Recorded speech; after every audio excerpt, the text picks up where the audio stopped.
ကောင်လေးတယောက်ဟာထူးဆန်းတဲ့ကြောက်ဥတစ်လုံးကိုတွေ့ရှိခဲ့ပါတယ်။သူကဓာတ်နဲ့ကြောက်ဥရဲ့အပြင်ခုံကိုခွဲကြည့်လိုက်တဲ့အခါအထဲမှာတောက်ပနေတဲ့အပြာရောင်အရာတစ်ခုရှိနေတာကိုတွေ့လိုက်ရပါတယ်။အဲ့ဒီချိန်မှာပဲသူ့အမေကလန့်ခေါ်လိုက်တာကြောင့်ကောင်လေးဟာချက်ချင်းပြေးသွားခဲ့ပါတယ်။ဒါပေမဲ့သူမသိလိုက်တာကတော့အဲ့ဒီကြောက်ဥဟာသူမရှိတဲ့အချိန်မှာကိုယ့်ဘာသာကိုစတင်လှုပ်ရှားနေခဲ့တာပါ။ညရောက်တော့ကောင်လေးပြန်လာတဲ့အခါကြောက်ဥဟာပေါက်ပြီးသားဖြစ်နေတာကိုတွေ့လိုက်ရပါတယ်။အဲ့ဒီနောက်အခန်းထောက်တနေရာမှာတတဝါလေးတစ်ကောင်ကိုတွေ့လိုက်ပါတယ်။ဒီတတဝါလေးဟာကြောက်ဥထဲကနေပေါက်လာတာဖြစ်ပါတယ်။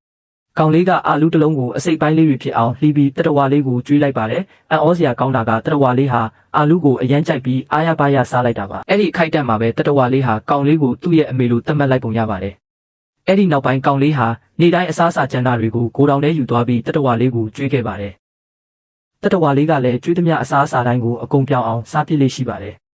ဒါပေမဲ့တနေ့မှာတော့ကောင်လေးဟာသူ့ညီမရဲ့အော်တန်ကိုရုတ်တရက်ကြားလိုက်ရပါတယ်။အမြန်သွားကြည့်လိုက်တဲ့အခါတတဝါလေးဟာသူ့ညီမရဲ့ရေချိုးကန်ထဲမှာရေကူးနေခဲ့တာပါ။ကောင်လေးကချက်ချင်းရှင်းပြပြီးဒီတတဝါလေးဟာအရန်သဘောကောင်းပြီးလူကိုမကိုက်ဘူးလို့ပြောပါတယ်။ဒါပေမဲ့အဲ့ဒီအချိန်မှာဗိုက်စာနေတဲ့တတဝါလေးကအော်တန်ကြီးတစ်ခုထွက်လိုက်တာကြောင့်ရေပိုက်ပြင်သမားတယောက်တောင်ရောက်လာခဲ့ပါတယ်။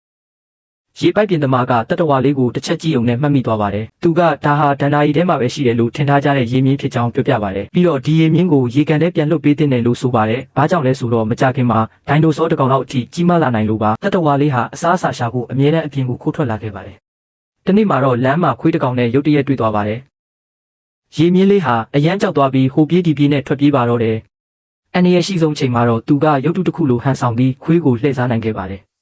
အဲ့ဒီနောက်မထင်မှတ်ပဲရေကန်တကန်ထဲမှာငါးတွေရှိနေတာကိုတွေ့သွားပါတယ်။ဒါနဲ့ချက်ချင်းရေထဲခုန်ဆင်းပြီးငါးတွေကိုအားရပါးရစားပါတော့တယ်။ရေပိုက်ပြင်သမားကရေမြင့်လေးကိုရှာတွေ့တဲ့အချိန်မှာတော့တညအတွင်းအရင်ကထက်ဆဲစားကြုံပိုကြီးလာပြီးသားဖြစ်နေပါပြီ။သူကချက်ချင်းကောင်လေးကိုနိုးလိုက်ပါတယ်။ကောင်လေးလည်းကြီးမားလာတဲ့ရေမြင့်ကိုမြင်လိုက်ရတဲ့အခါအံ့အားသင့်သွားပါတယ်။ဒါနဲ့ရေပိုက်ပြင်သမားကကားကြီးတစ်စီးနဲ့ရေမြင့်ကိုရေကန်စီပို့ဆောင်ခဲ့ပါတယ်။ဒါပေမဲ့ရေမြင့်ဟာကောင်လေးနဲ့မခွဲချင်တာကြောင့်ရေထဲကိုလုံးဝမဝင်ချင်ပါဘူး။နောက်ဆုံးမှာတော့ရေပိုက်ပြင်သမားကအာလူတစ်လုံးကိုထုတ်ပြလိုက်ပါတယ်။အာလူကိုမြင်တာနဲ့ရေမြင့်ဟာချက်ချင်းရေထဲဝင်သွားပါတော့တယ်။ရက်အနှဲငယ်ကြာပြီးနောက်အဖိုးအိုနှစ်ယောက်ဟာရေကန်ထဲမှာငါးများနေကြပါတယ်။ခဏအကြာမှာတော့ငါးများချိတ်ကိုတစုံတစ်ခုကကိုက်သွားပါတယ်။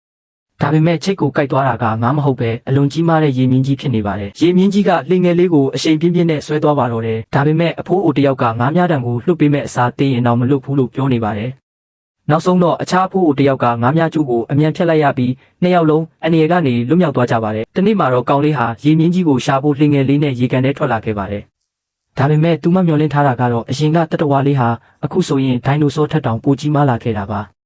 ကောင်လေးကရေမြင့်ကြီးရဲ့ကြောပေါ်ကိုတက်စီးလိုက်ပါတယ်။ရေမြင့်ကြီးကကောင်လေးကိုရေပေါ်မှာအရှိန်နဲ့တဲဆောင်သွားပြီးနောက်ရေကန်ထဲကနေအမြင့်ကြီးခုန်ထွက်လိုက်ပါတယ်။နှစ်ယောက်သားအားရအောင်ကစားပြီးတဲ့နောက်ရေမြင့်ကြီးကကောင်လေးကိုကမ်းပေါ်ပြန်ပို့ပေးခဲ့ပါတယ်။ဒါပေမဲ့သူတို့လုံနေတာအားလုံးကိုစစ်သားတယောက်ကမြင်သွားခဲ့ပါတယ်။အဲ့ဒီညမှာတော့စစ်သားကသူ့ဖော်တွေကိုခေါ်ပြီးရေမြင့်ကြီးကိုလိုက်လံဖမ်းဆီးဖို့ကြိုးစားပါတော့တယ်။ခွေးကရေမြင့်ကြီးကိုရှာတွေ့သွားတာနဲ့စစ်သားတွေကချက်ချင်းတနက်တွေနဲ့ပစ်ခတ်ပါတော့တယ်။